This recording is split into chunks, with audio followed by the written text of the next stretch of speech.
وہ میں ہی اٹینڈ کرتی ہوں، کیونکہ جب میرے ہسبینڈ ہاسپٹل جاتے ہیں تو ظاہر ہے پیشنٹ ہوتے ہیں، تو وہاں سے نکلتے ہی کافی ٹائم ہو جاتا ہے، تو آتے آتے ظاہر ہے 2 بجے کا ولیمہ یا 3 بجے کا ولیمہ ہے یا بارات ہے جو بھی ہے، تو وہ پھر تھوڑی سی ٹائم لگ جاتا ہے. تو اس وجہ سے یہ ڈپارٹمنٹ بھائی میرا ہے. میرے ہسبینڈ نے بولا ہوا ہے کہ دن کی شادیاں تم اٹینڈ کرو گی، رات کی شادیاں میں تمہارے ساتھ اٹینڈ کر لوں گا. تو اب یہاں پر جب میں ہال پہنچی تو میری فرینڈ آ گئی تھی، میں نے کہا چلو ان کو بھی لے کے ساتھ اکٹھے چلتے ہیں. اب یہاں پر ہم آ گئے جناب ہال میں، اور یہ جناب ماشاءاللہ سے اتنا خوبصورت ہال تھا، بہت اچھا سجا ہوا تھا، ڈیکوریٹ ہوا ہوا تھا. ظاہر ہے جب ولیمہ تھا تو پیرنٹس چاہتے ہیں کہ زبردست قسم کی ڈیکوریشن ہو اور خوبصورت ہو ہر چیز. تو ماشاءاللہ بہت اچھا لگ رہا تھا سب کچھ. اور میری جو فرینڈز ہیں وہ ساری ایک سائڈ پہ پورا مل مار کے بیٹھی ہوئی تھیں. پوری ٹیبل جناب ہمارے لیے، ہم ماشاءاللہ سے اچھی خاصے ڈھیر ساری ہیں، تو کسی کی بھی شادی ہوتی ہے نا سب سے پہلے ہماری ٹیبل لگتی ہے، کیونکہ اس میں ڈھیر ساری چیئرز لگنی ہوتی ہیں کیونکہ ہم ڈھیر سارے ہیں. تو اس لیے ہمارے لیے جناب پوری ایک کارنر جو ہے نا وہ سجا دیا جاتا ہے. یہاں پر جناب آ گیا مزیدار سا سوپ، اور آج کل سوپ پیتے ہوئے بڑا مزہ آ رہا ہے کیونکہ ٹھنڈ ہو چکی ہوئی ہے. تو اس لیے جب سوپ آیا نا تو سب نے بڑا شکر الحمدللہ کیا، آئے سارے سوپ پیئیں گے مزیدار سا. اور یہاں پر کریکرز بھی آ گئے، اور مجھے تو بہت بھوک لگی ہوئی تھی صبح. اصل میں نا بنا کر تو میں آئی تھی ناشتہ، لیکن ناشتہ بناتے بناتے اتنا ٹائم ہو گیا تھا کہ مجھے جو ہے نا ناشتہ کرنے کا ٹائم ہی نہیں ملا، اور مجھے ریڈی بھی ہونا تھا، اس لیے ٹائم مجھے نہیں ملا. اور جناب یہاں پر نا کھانا تو ہم کھا رہے تھے، ساتھ ساتھ دلہا دلہن کی انٹری بھی ہو چکی ہوئی تھی. تو بس آپ ساتھ ساتھ ویڈیو دیکھیں اور ہم جناب کھانے کو انجوائے کرتے ہیں. کھانا وغیرہ جب ہم نے کھا لیا تو میں تقریباً آدھا گھنٹہ بیٹھی تھی، کیونکہ مجھے تھا کہ میرے ہسبینڈ مجھے بول کر گئے تھے کہ تم نے جو ہے نا ولیمہ اٹینڈ کرنے کے بعد آ جانا ہے کوٹ مومن، کیونکہ وہاں پہ بھی ایک ولیمہ ہے، وہ تم میرے ساتھ اٹینڈ کرو گی. تو جناب وہ ولیمہ بھی اٹینڈ کرنا تھا جا کے، اور مجھے تھا کہ میں روشنی میں وہاں پر پہنچ جاؤں. تو اس وجہ سے میں فٹافٹ سے نکل آئی تھی. حالانکہ میری فرینڈس بول رہی تھی تم جلدی جا رہی ہو، یہ ہے وہ. میں کہہ رہی تھی کہ نہیں بھائی میں نے ایک ولیمہ اور اٹینڈ کرنا ہے، اور وہ بہت خاص الخاص ہمارے ریلیٹیو ہیں جن کا میں نے ولیمہ اٹینڈ کرنا تھا اپنے ہسبینڈ کے ساتھ. تو اس وجہ سے میں نے ابھی ریڈی بھی ہونا جا کے، تو اس لیے جناب مجھے جانے دو، میں نے مغرب سے پہلے پہنچنا ہے کیونکہ میں نے اکیلے جانا ہے. اور جب میں اکیلی جاتی ہوں کہیں پہ تو میں چاہتی ہوں کہ میں روشنی میں پہنچ جاؤں. تو اس وجہ سے جناب میں نکل آئی. اور جی آج ایک اور بات خاص ہونے والی تھی. آج جو میرا دیور ہے، ہم آپ کو میں نے بتایا ہماری فیملی میں ایک شادی آئی ہوئی ہے میرے بھانجے کی. تو میرا دیور آ رہا تھا اٹلی سے، اور اب وہ لاہور کل کا آیا ہوا تھا، اور اس نے آج ہماری طرف آنا تھا، تو پھر ہم نے واپس بھی آنا تھا. تو اس وجہ سے جناب مجھے تھا کہ میں سارے کام کمپلیٹ کر کے جاؤں، کھانا بھی بنا کر جاؤں، سارا کچھ کر دوں ہیں جی.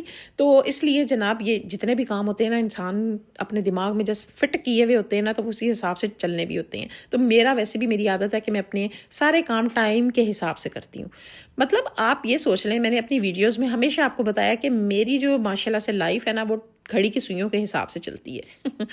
خیر ہم لوگ آ گئے، اور اب ہم جناب ویٹ کر رہے تھے. تقریباً 10:30 11 کا ٹائم تھا، 11 نہیں 11:30 کا ٹائم تھا یہ، جب میرا دیور آیا. اور یہاں پر جناب دو ایسے لگ رہا ہے جیسے بچھڑے ہوئے بھائی مل رہے ہیں، کیونکہ یہ جناب 5 سال بعد آیا ہے. یہ جناب میری خالہ کا بیٹا بھی ہے، میرا دیور بھی ہے. تو جناب ظاہر ہے اتنے عرصے بعد آیا تو خوشی تو ہوتی ہے نا کہ اتنے عرصے بعد گھر آ رہا ہے انسان، تو بڑا اچھا لگتا ہے. اور پھر کتنے عرصے بعد 2 سال بعد، میرے بیٹے کی شادی کے 2 سال بعد شادی آئی ہے، تو سبھی بہت ایکسائٹیڈ ہیں، خوش ہیں کہ شادی پہ سب آئیں گے اور بڑا مزہ آئے گا، ملیں گے سارے. یہاں پر میرا بیٹا اپنے چاچو سے مل رہا تھا، اور بس اب ہم گپے شپے لگائیں گے. اور ہم لوگ بیٹھے ہوئے تھے کہ یہ آئے گا تو کھانا اس نے کہا تھا میں نے نہیں کھانا، کیونکہ میں کھا کے آ رہا ہوں کہ یہ اپنی بہن کے گھر تھا لاہور میں، تو اب یہ ہماری طرف آیا. تو اس نے کہا کھانا میں نے نہیں کھانا، میں کھانا کھا کے آ رہا ہوں، بس میں چائے پیوں گا. تو ہم بھی ویٹ میں ہی تھے کہ یہ آئے گا تو ہم چائے پئیں گے، کیونکہ چائے جناب جب پی لی جائے تو انسان تبھی فریش ہوتا ہے. اور ہم بھی شادی اٹینڈ کر کے آ رہے تھے، تو اس وجہ سے ہم بھی فریش ہونا چاہ رہے تھے.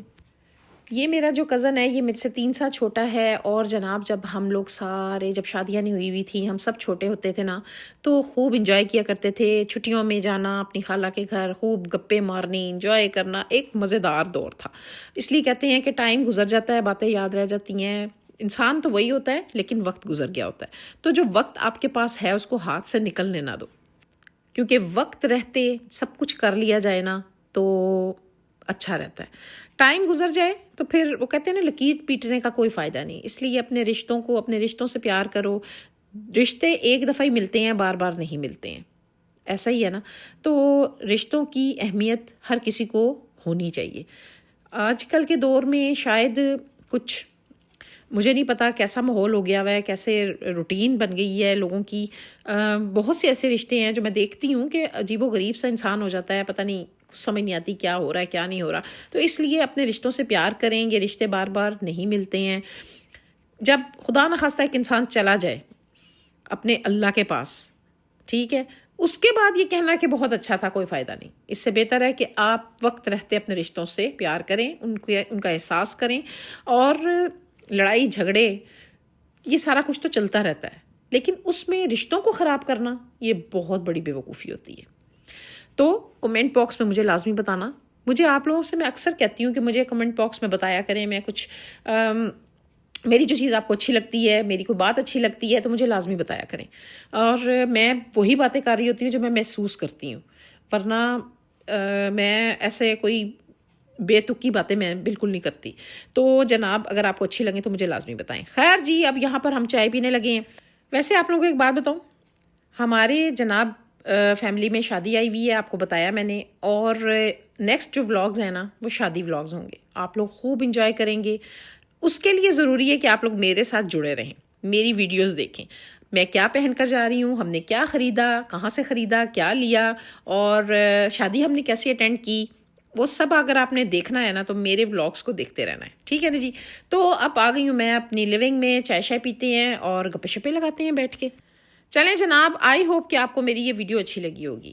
اگر آپ کو میری ویڈیو اچھی لگتی ہے نا تو مجھے کمنٹ باکس میں لازمی بتایا کریں. میں ہر ویڈیو میں آپ کو کہتی ہوں مجھے بتایا کریں. تو چلیں جناب، انشاءاللہ ملوں گی میں آپ لوگوں کے ساتھ میں اب نیکسٹ ویڈیو میں. اپنا خیال رکھیں، دعا میں یاد رکھیں، اور پھر دوبارہ سے کمنٹ باکس میں لازمی بتانا کہ ویڈیو کیسی تھی. اوکے جی، ٹیک کیئر. اللہ حافظ.